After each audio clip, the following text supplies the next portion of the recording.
Hello दोस्तों, welcome to G to GPT. तो जैसे कि आप लोगों ने डे 15 वाले वीडियो में देखा होगा कि मैंने सी एस 50 का वीक 8 किया था। तो आज उसका लास्ट वीक बचा था, week 9। So today was day 16। तो आज सबसे पहले तो मैंने इसका लेक्चर देखा, वीक 9 वाला, जो कि लास्ट लेक्चर ही था। ये आई गेस 2.5 घंटे कुछ का लेक्चर था। उसके बाद इसके नोट्स से मैंने सारी प्रैक्टिस करी थी। इसके नोट्स ये रहे, मैं आपको डायरेक्ट दिखा देता हूँ, यहाँ पे मैंने लिख रखे हैं। इसमें सबसे पहले वाला तो यही है, मैंने स्टूडेंट्स करके एक लिस्ट बना ली। उसके बाद हाउसेस की एक एम्प्टी लिस्ट बनाई। फिर मैंने लिखा कि अगर स्टूडेंट का जो हाउस है वो हाउस इस लिस्ट में नहीं है, अब इस लिस्ट में तो कुछ भी नहीं है, तो इससे क्या हुआ कि इन सारे स्टूडेंट्स का नाम, मतलब इन सारे हाउसेस का नाम इस लिस्ट में आ गया। फिर मैंने उन हाउसेस को लिख दिया, फिर मैंने उनको कहा कि अल्फाबेटिकल में लिखना है। अब मेनली ये डाउट आता है कि इसको हमने ऐसे क्यों किया, नॉर्मली भी लिख सकते थे, बट नॉर्मली अगर मैं लिखता तो यहाँ पे क्योंकि तीन बार ग्रिफिंडोर है तो 3 बार ग्रिफिंडोर आता और एक एक बार ये आता। बट मेरे को सारी चीजें एक ही बार ही चाहिए थी, इसलिए ऐसे किया। फिर इसको मैंने रन किया, तो इसने मेरे को ग्रिफिंडोर, रेवेनक्लॉ और स्लिदरिन दे दिया। ये हो गया सबसे पहले। उसके बाद सेकंड में वैसे ही है, बस इसको थोड़ा सा और डिफरेंट करके ऐड कर रखा है। यहाँ पे मैंने हाउसेस की एक लिस्ट बनाई थी, यहाँ पे मैंने सेट यूज कर लिया है। सेट में क्या है, यहाँ पे मेरे को अपेंड लिखना पड़ा था, यहाँ पे मेरे को ऐड लिखना पड़ा है। चीज़ दोनों सेम ही करेंगे। यहाँ से मैंने रन किया तो सेम ही चीज़ आई, दोनों से कुछ डिफरेंस नहीं है, बट मतलब सेम ही चीज़ को अलग अलग तरीके से कर रखा है बस। अब इसमें क्या है, इसमें गलती भी है, मैं वो शुरू से ही बता देता हूँ कि शुरू में मैंने बैलेंस जीरो डिफाइन करा, फिर मैंने कहा कि प्रिंट बैलेंस डिपॉजिट 100, फिर डिपॉजिट वगैरह का मैंने वो भी कर दिया कि डिपॉजिट होएगा तो वो बैलेंस में प्लस होएगा, विड्रॉ होएगा तो बैलेंस में से माइनस होएगा। बट अब बैलेंस यहाँ डिफाइन हो रखा है और डिपॉजिट और विड्रॉ में बैलेंस नहीं डिफाइन हो रखा है, इसलिए प्रॉब्लम करेगा, इसमें एरर आएगी। इसमें एरर आई। अब इसमें चेंज क्या हुआ कि मैंने ग्लोबल बैलेंस बोल दिया, मतलब यहाँ पे जो मैंने बैलेंस डिफाइन किया है ये ग्लोबल है, मतलब ये कुछ भी मैं डिफाइन करूंगा हर में ग्लोबल लिखा जाएगा। मतलब जो ये ग्लोबल बैलेंस का मतलब है कि ये बैलेंस जीरो वाली लाइन यहाँ आ गई बेसिकली। तो फिर अब अगर मैंने इसे रन किया तो क्योंकि मैंने डिपॉजिट 100 करे थे और 50 मैंने माइनस कर दिए, तो 50 बचने चाहिए बैलेंस में। तो 50 मेरा बैलेंस आ गया, क्योंकि पहले बैलेंस जीरो था बट अब बैलेंस मेरा 50 आ गया। इसमें सिर्फ ये ग्लोबल वाली चीज़ का ही था मेनली।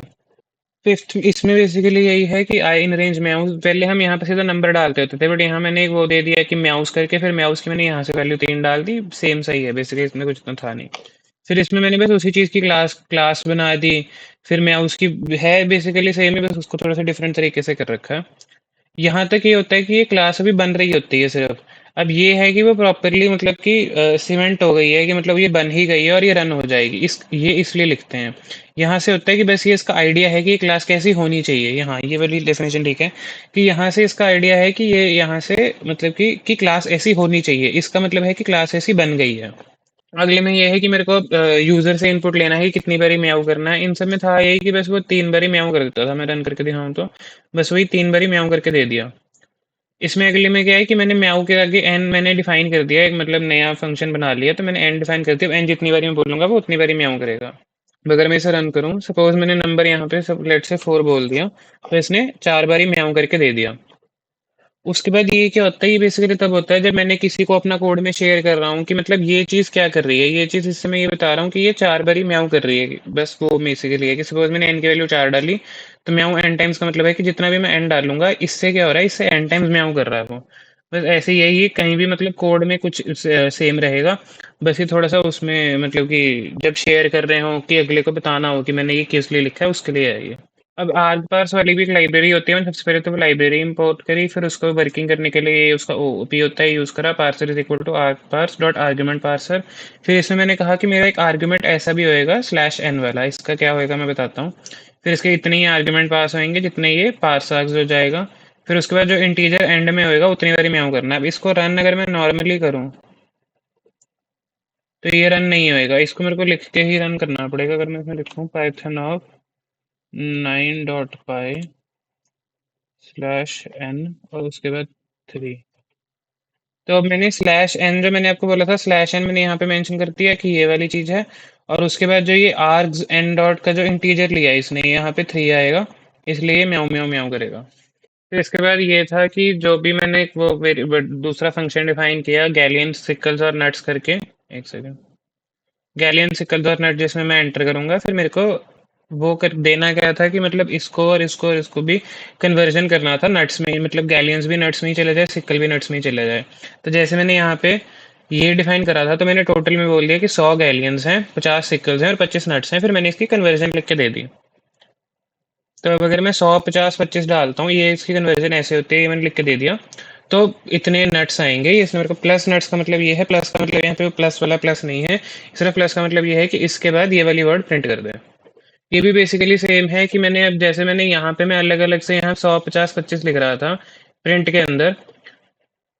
अब यहाँ पे मैं क्या करूंगा, मैं टोटल एस्ट्रिक कॉइन्स लिख दूंगा। एस्ट्रिक कॉइन अगर मैं सिर्फ कॉइन्स लिखता तो नहीं चलता, क्योंकि कॉइन्स में 3 ऑब्जेक्ट है, मेरे को एस्ट्रिक कॉइन्स लिखना पड़ेगा, इसकी वजह से चलेगा ये। इसको भी मैं अगर रन करूँ तो यहाँ से भी सेम ही वो 5775 नट्स आ गए। अगर मैं ये एस्ट्रिक हटा दूँ एक मिनट के लिए, अगर मैंने एस्ट्रिक हटा के सेव करके रन किया तो फिर वो नहीं चला, क्योंकि कॉइन्स में यहाँ पे 3 चीजें हैं, तो इसलिए मेरे को यहाँ पे एस्ट्रिक लगा के ही रखना पड़ेगा। इसके बाद इसका बेसिकली यूज वही है कि अगर मेरे को पहले 3 चीजें इकट्ठे प्रिंट करनी होती तो उसके लिए मेरे को 3 अलग अलग कमांड देनी होती थी, बट मैंने अब एक फंक्शन यहाँ से डिफाइन करके args.kw करके कि यहाँ पे मैं कितनी भी चीजें लिखूंगा वो सीधा पोजिशनल के बाद मेरे को ये प्रिंट करके दे देगा। अगर मैं दिखाऊँ तो इसने मेरे को पोजीशन के बाद 100 50 प्रिंट करके दे दिया। अगर मैं इसको 25 को हटा भी दूँ, इसको भी अगर मैं सेव करूँ, तो अब इसने मेरे को 150 प्रिंट करके दे दिया। बट अगर मेरे को कुछ और करना होता, मतलब यही चीज़ किसी और फंक्शन से करनी होती तो बहुत मुश्किल हो जाती। इसके लिए यहाँ पे args.kw वाला इंट्रोड्यूस किया था। इसमें क्या है, इसमें सबसे पहले तो मैंने मेन फंक्शन डिफाइन किया। मेन फंक्शन में मैंने एक और फंक्शन डिफाइन किया कि मेरे को येल करना है दिस इज CS50। फिर येल में मैंने वर्ड्स करके, क्योंकि येल में यहाँ पे मैंने दिस इज CS50 लिखा है, तो ये जो वर्ड्स हैं ये बेसिकली दिस इज CS50 हैं। तो मैंने अपर केस करके एक लिस्ट बनाई। फिर मैंने उसमें बोल दिया कि इस वर्ड्स वाली फाइल में जो कि ये है, इसमें जितने भी वर्ड्स हैं उनको सबको अपर केस करके अपेंड कर दे, मतलब लिख दे। फिर मैंने यहाँ पे वर्ड डॉट अपर लगा दिया कि वो अपर केस हो जाना चाहिए। फिर मैंने कहा था कि वो सारे अपर केस में प्रिंट हो जाएं। इसमें मैंने स्टार नहीं लगा रखा, जबकि इसमें मैंने स्टार लगा रखा है। तो इससे डिफरेंस क्या आएगा मैं आपको बताता हूँ।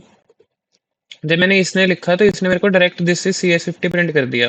बट ये अगर मैं इसे प्रिंट करूँ, मतलब यहाँ पे कॉमा वगैरह भी हैं, वो सब है, इसमें अगर मैं लगाऊं तो इसमें तो सीधा इसने दिस से CS50 दिया। तो ये सिर्फ एक एस्ट्रिक का वो है कि इससे क्या डिफरेंस आ रहा है। अब इससे मैं ये करवाना चाह रहा हूँ कि सबसे पहले तो मैंने डिक्शनरी बनाई। फिर डिक्शनरी में मैं कह दिया कि अगर उस स्टूडेंट का हाउस ग्रिफिंडोर है सिर्फ, तो उसका नाम मेरे को देना है। तो अगर मैं इसे रन करूँ तो यहाँ पे हैरी हरमायोनी रॉन आया। हैरी हरमायोनी रॉन जिन तीनों का हाउस ग्रिफिंडोर है। जैसे अब स्लिदरिन है ड्रैको का हाउस, तो ड्रैको का नाम नहीं आया। ये भी सेम है, बस उसी को थोड़े से डिफरेंट से कर रखा है।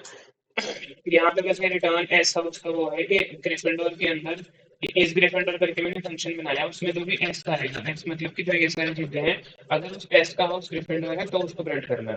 फिर इसमें भी वही है, बेसिकली मैंने बता दिया कि हाउस ग्रिफिंडोर होना चाहिए तो ये प्रिंट करना है। ये थोड़ा सा डिफरेंट है, इसमें हम जैसे पहले प्रिंट करते होते थे, जैसे पहले म्याऊं म्याऊं म्याऊं प्रिंट करते थे, तो यहाँ पे हम ऐसा नहीं कुछ यूज करते होते थे। अब ये ऐसे यूज करने का ये डिफरेंस होता है कि इसमें बेसिकली ऐसे होगा कि सपोज मैंने यहाँ पे 3 डाला, तो पहले रो में 0 शीप आएगी, अगले में 1 शीप आएगी, उसके अगले में 2 शीप आएंगी, मतलब जौन सी रो होगी उससे एक -1 करके उसमें शीप्स आएंगी। तो अगर मैंने इससे रन किया और मैंने यहाँ पे n की वैल्यू सपोज 4 डाल दी, तो पहले में 0 आई, अगली में 1 आई, फिर 2 आई, फिर चौथी रो में 3 शीप आ गई।